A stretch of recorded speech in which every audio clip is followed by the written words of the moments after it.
시청자 여러분 안녕하십니까? VOA 뉴스투데이 시작합니다. 미국과 한국의 고위 당국자들이 4년 8개월 만에 확장 억제 전략 협의체 회의를 개최했습니다. 워싱턴에서 양국의 외교 국방 차관들이 참석한 이번 회의에서는 미국의 핵 억제력을 한국에까지 확장해 북핵 위협에 대응하는 방안이 논의된 것으로 전해졌습니다. 첫 소식 박승혁 기자가 보도합니다. 미국 보니 젠킨스 국무부 차관과 콜린 칼 국방부 차관이 한국의 조현동 외교 1차관 그리고 신범철 국방차관과 워싱턴 국무부 청사에서 고위급 확장 억제 전략 협의체 회의를 가진 뒤 공동성명을 발표했습니다. 양측은 공동성명을 통해 북한의 새로운 핵 정책 법령 채택 등 북한의 핵 사용과 관련한 긴장 고조 메시지 발신에 심각한 우려를 표하고 억제 태세 강화를 위해 양국 국력의 모든 요소를 사용하는 노력을 지속하기로 약속했다고 밝혔습니다. 또 미국은 핵, 재래식, 미사일 방어 및 진전된 비핵 능력 등 모든 범주의 군사적 능력을 활용하여 대한민국의 확장 억제를 제공한다는 미국의 철통 같고 흔들림 없는 공약을 재강조하고 미국과 한국은 북한의 어떠한 핵 공격도 압도적이며 결정적인 대응에 직면하게 될 것이란 점을 명확히 했습니다. We are focused on the threat posed by North Korea, which continues to develop its nuclear weapons and missile program in violation of international law. The United States will stand firm in its extended deterrence commitment to the ROK, which includes the full range of U.S. defense capabilities, including nuclear, conventional, and missile defense capabilities. 이어 미국은 전략자산의 시의적절하고 효과적인 영내 전개와 운용이 지속되도록 한국과 공조를 강화하며 지난 7월 F-35A 5세대 전투기 연합훈련과 곧 있을 로널드 레이건 항모 강습단의 영내 전개가 이런 미국의 공약을 명확히 보여준다는 점을 강조했습니다. 이어 미국은 한국의 담대한 구상이 가진 목표에 대해 강력한 지지 입장을 거듭 강조했으며 양측은 외교적, 경제적, 군사적 수단을 활용하여 북한의 제재 회피 및 불법 사이버 활동 문제를 해결하기 위한 공조를 강화하는 데도 합의했습니다. In today's meeting, we will discuss the DPRK threat and expanded coordination against all avenues of potential aggression. At a time when the rules-based international order is challenged, 이른바 핵 우산으로 알려진 확장 억제는 미국의 동맹국이 제3국으로부터 핵 공격 위협을 받으면 미국이 자체 핵 억지력을 동맹국으로까지 확장해 응징한다는 개념입니다. 확장 억제 전략 협의체 회의는 대북 대화를 강조했던 미한 양국 전임 정권 시절 5년 가까이 중단됐었습니다. 미국 국방부는 이날 정례 브리핑에서 앞으로 이 협의체 회의가 정기적으로 열릴 것이라고 밝혔습니다. The relationship that we share with the Republic of Korea, regardless of how frequent those meetings have been, remains ironclad, and it's an extremely important alliance between our two countries. My understanding is that we will continue to have these meetings on a regular basis, and we'll be sure to. 이번 회의는 지난 5월 한국을 방문한 조 바이든 대통령과 윤석열 대통령이 정상회담을 통해 미한 동맹 복원을 선언하며 고위급 확장 억제 전략 협의체 재개에 합의한 뒤 열린 첫 번째 회의입니다. 4년 8개월 만에 재개된 이번 고위급 확장 억제 전략 협의체 회의는 최근 북한이 핵을 절대 포기하지 않겠다며 핵 무력을 법제화하고 핵 선제 공격 가능성을 내비친 상황에서 개최돼 더 주목받고 있습니다. VOA 뉴스 박승혁입니다. 북한의 7차 핵실험 준비가 완료되고 핵무력 법제화를 선언한 가운데 미국의 전략자산인 핵추진 항공모함 로널드 레이건함이 이달 안에 부산에 입항해 한국 해군과 함께 연합훈련을 수행할 예정입니다. 미국 해군은 이번 연합훈련이 한국군과의 상호 운용성을 위한 일상적인 방어 위주의 훈련이라고 강조했습니다. 박동정 기자가 전해드립니다. 미국의 전략무기 가운데 하나인 핵추진 항공모함 로널드 레이건함입니다. 지난주 태평양에서 슈퍼호넷 전투기 비행훈련을 실시한 로널드 레이건 항공모함 전단은 길이 333m, 폭 77m, 높이 63m에 달하며 슈퍼호넷 전투기와 공중조기 경보기 등 각종 항공기 80여 대를 탑재할 수 있어 또 다른 군사기지로 불립니다. 미국 해군의 랭포드 대변인은 VOE에 로널드 레이건함의 한국 방문과 한국 해군과의 연합훈련 계획을 밝혔습니다. 랭포드 대변인은 16일 관련 사안에 대한 VOE의 질문에 미국 함정의 방문은 한국 국민과의 우정과 친선을 도모하기 위한 통상적인 것이라면서 레이건함의 부산 입항 계획을 확인했습니다.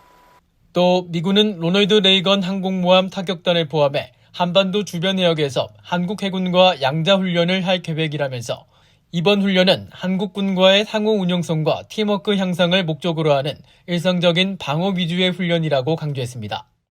랭포드 대변인은 그러나 레이건함의 정확한 부산항 입항 일자에 대해선 언급하지 않았으며 앞서 한국 언론들은 여러 군 소식통을 인용해 미 체3대 핵항모인 로널드 레이건함이 다음 주 부산에 입항한다고 보도했습니다. 미국 해군의 핵항공모함이 한국 작전구역에 들어와 한국 해군과 연합훈련을 수행하는 것은 2017년 북한의 6차 핵실험 이후 5년여 만입니다. 당시 칼 빈슨함이 미한연합훈련인 독수리 훈련에 참가하기 위해 부산항에 입항한 것을 시작으로 레이건함과 니미츠함, 시오도어 루즈벨트함 등 세 척이 들어와 훈련을 펼쳤고 전임 문재인 정부 말기인 지난 4월에는 에이브러햄 링컨함이 동해에 들어왔지만 한국 해군이 아닌 일본 해상자위대와 훈련을 했습니다. 미국 해군은 지난 13일 레이건함과 순양함 챈슬러스 빌함을 비롯해 알레이버크급 구축함인 베리함, 벤폴드함 등이 포함된 항모 타격단이 전날 모항인 일본 요코스카를 출항했다고 발표했습니다. 아울러 로널드 레이건 항공모함 타격단은 자유롭고 열린 인도태평양 지역을 지원하기 위해 7함대 작전 지역에 전진 배치된다고 설명했습니다. VOA 뉴스 박동정입니다. 조 바이든 미국 대통령이 9월 16일을 전쟁포로 실종자 인식의 날로 선포했습니다. 바이든 대통령은 이날 발표한 백악관 포고문을 통해 한국 전쟁 등 해외 전쟁에서 여전히 실종 상태인 미군들의 가족을 위한 답을 찾을 것을 맹세한다면서 전쟁 중 실종된 미국의 모든 아들, 딸들의 신원을 확인하고 유해를 수습하기 위해 전력을 다할 것을 약속했습니다. 이어 국가의 안전과 자유를 지키기 위해 놀라운 용기와 애국심 그리고 의무에 대한 헌신을 보여준 전쟁포로 출신 미군들에게는 경의를 표했습니다.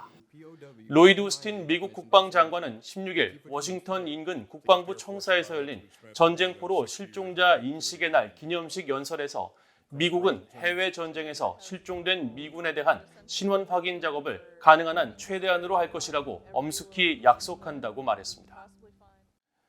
중국이 최근 애국주의 영화들을 통해 한국 전쟁의 장진호 전투 역사를 왜곡하고 있다고 실제 장진호 전투에 참전했던 미군 참전 용사가 비판했습니다. 미국 해병대 장교로 장진호 전투에 참전했던 리처드 캐리 예비역 중장은 최근 워싱턴에서 3년 만에 열린 장진호 전투 참전용사협회 연례 모임에 참석한 뒤 VOA와의 인터뷰에서 미국 해병대 1사단은 당시 8개 사단의 중공군 병력을 압도했다며 당시 상황을 자세히 설명했습니다. 올해 94세인 캐리 전 중장은 장진호 전투에서 중공군은 수적으로 훨씬 많았지만 심각한 타격을 받아 사기가 저하됐고 전투 뒤 군단 병력을 중국으로 철수해 전열을 재정비해야 했다며 결과적으로 중국이 패배한 전투라고 강조했습니다. 중국은 앞서 지난해 중국 정부의 적극적인 지원 속에 개봉한 애국주의 영화 장진호와 올해 초 개봉한 속편 장진호 수문교를 통해 중공군의 영웅적 이야기를 미화하며 대승을 거둔 전투로 묘사했었습니다. 2020년 서해상에서 북한군 총격으로 사망한 한국해양수산부 공무원 고 이대준 씨의 형 이대진 씨와 한국의 국회의원들이 뉴욕 유엔 주재 북한 대표부 앞에서 기자회견을 갖고 북한 측의 진상규명을 촉구했습니다. 이대진 씨와 함께 제18차 북한 자유이주민 인권을 위한 국제의원연맹 워싱턴 총회에 참석했던 한국국회 국민의힘 소속 하태경 의원과 지성호, 홍석준, 황보승희 의원은 회견에서 북한 김정은 국무위원장이 유족의 아픔에 공감하고 전향적인 조치에 나서야 한다고 밝혔습니다.